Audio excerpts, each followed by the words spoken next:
Late उसकी सुनते हैं। तो कृष्ण को जब आहट हुई तो अपने शयन कक्ष में गए, और चूंकि उनको जब कोई शत्रु ललकारता था तो उनके साथ एक घटना घटित होती थी, जो कि सामान्य ह्यूमन का नेचर होता है, जो पुरुषार्थवान पुरुष होता है कि उसके सीने उन्हें फूलने लगते हैं। श्री कृष्ण भगवान उस समय अपने शयन कक्ष में थे। घटित क्या हुआ, बहन की चीख पुकार उनके हृदय में जब जागृत हुई, उनको एहसास हुआ कि मेरी बहन धर्म संकट में मुझे पुकार रही है, तो उनके साथ आकस्मिक एक घटना घटित होने लगी।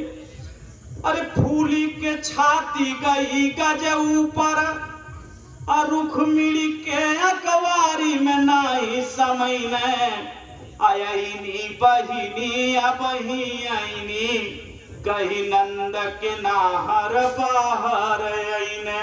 कहना रे बहन मैं चल दिया हूं, तू क्यों घबरा रही है। भगवान श्री कृष्ण जब वहां से चलते हैं तो भूचाल सा आ जाता है, भूकंप सा आ जाता है, और इनको इतना तीव्र गति से जाते हुए देख करके भगवान श्री कृष्ण जो थे वो विष्णु के अवतार थे, और विष्णु के जो वाहन थे वो गरुड़ जी थे। तो इनको इतना तीव्र गति से जाते हुए देख करके गरुड़ जी सोचते हैं कि भगवान तो रोज मुझे लेकर के जाते हैं, मैं इनको ढोता हूं, आज मुझे छोड़ करके ही कहां पर जा रहे हैं। अंतर ध्यान लगाते हैं तो उनको एहसास हो जाता हो उनके बहन की इज्जत खतरे में है, इसलिए मुझको नहीं पुकारे, बहन की इज्जत बचाने जा रहे हैं। रास्ते में गरुड़ जी टपक पड़े, और जब रास्ते में टपक पड़े भगवान श्री कृष्ण के मार्ग में आकर अवरुद्ध कर दिया मार्ग को। तो थोड़ा सा गरुड़ जी ने अहंकार की बात कर दिया। जान तो चुके ही थे कि ये कहां जा रहे हैं, किस उद्देश्य से जा रहे हैं, क्योंकि वो भी दैवीय अवतार ही थे, लेकिन अहंकार की बात ये कर दिया। कहन गरुड़ प्रभु पिठिया संभारी बैठा, चार पाख मारी के आकाश ओरवाई दे, छोट छोट तरैन के गिनती करी तनाही, चोचन से मारी चांद सूरज हटाए दे। गरुड़ जी ने कहा प्रभु मेरे पीठ पर बैठ जाइए, मैं रोज आपको ढोता हूं, आपसे जल्दी मैं आपके बहन के हाथ को पहुंचा दूंगा, रास्ते में कोई भी बाधा आएगी तो उसको चकनाचूर कर दूंगा। छोट छोट तारों की बातें क्या कर रहे हैं, चांद सूरज भी आ गए तो उनको अपने चोंच से मार करके चकनाचूर कर दूंगा।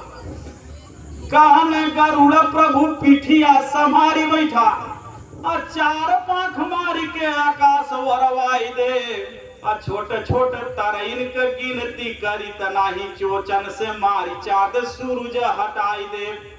हमारा उर्वाहन सवारी तू हमारा बाटा, देर मत करा नाथ तेरी मिटाए दे। पीनिता के पुत तब कहिया कन्हाई, जब द्रौपदी के लगे क्षण भर में पहुंचाए दे।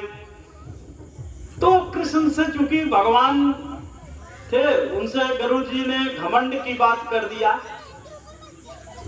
तो जब मैं था तब हरि नहीं, और जब हरि है मैं ना।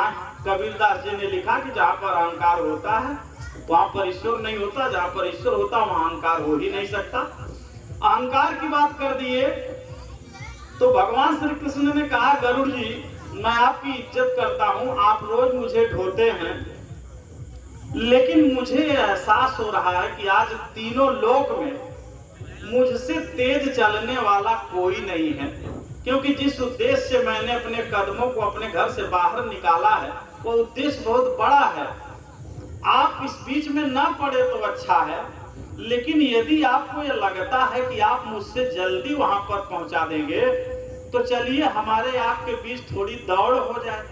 अगर आप आगे निकल जाएंगे तो झक मार करके हम आपके सवारी का सहारा ले लेंगे।